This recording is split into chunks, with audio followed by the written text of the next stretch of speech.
Wolf, at two nuclear power facilities here in Nebraska, officials are struggling to keep this historic Missouri River floodwater at bay. This plant behind me is where the need is most urgent. This is the Fort Calhoun nuclear power facility just outside Fort Calhoun. Our photojournalist Mark Biello is going to zoom in where you can see the floodwaters creeping very, very close to the main building there and really engulfing some of the outer buildings around there.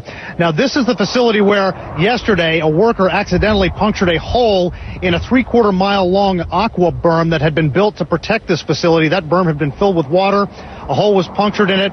It allowed that water and some of the floodwaters to creep closer to the building and surround the transformer. That is a key development because at that point, this plant had to go offline and be powered on generator power for a few hours.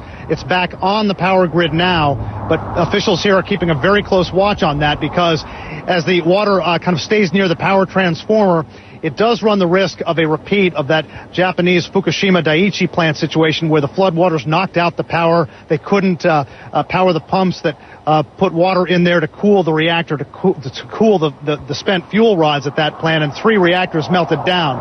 Obviously, they're trying to avoid a repeat of that here, and they say this plant is in a much different situation. They say it's much more safe right now, and they have this under control, but they are watching those transformers because, again, they power the pumps that send in the cool water to basically cool the reactor, to cool the spent fuel rods. If the transformers are flooded, if they get knocked out, that's going to be a pretty dicey situation. But they say that right now, this plant is safe, and they are operating off the regular power grid right now. This plant was shut down in April for refueling, so it's not actually functioning to power electricity around this area, but they still need the power to cool those rods, to cool the reactor, and that's what they're watching very closely as the water creeps toward that transformer.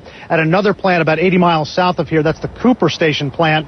That's built on higher ground. It's a lot drier, but again, the Missouri River water is fairly close to that plant. They're keeping a very close eye on that. Now, at this plant here, we're told we're going to get access to this plant within the hour. We hope to get inside to see the real damage where it's at the worst point and what officials here are saying about it.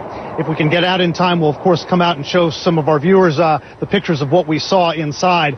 Either way, we'll show viewers those pictures as soon as we get out, Wolf. But again, this is pretty much the most urgent area where officials are trying to keep the floodwaters from compromising this nuclear power.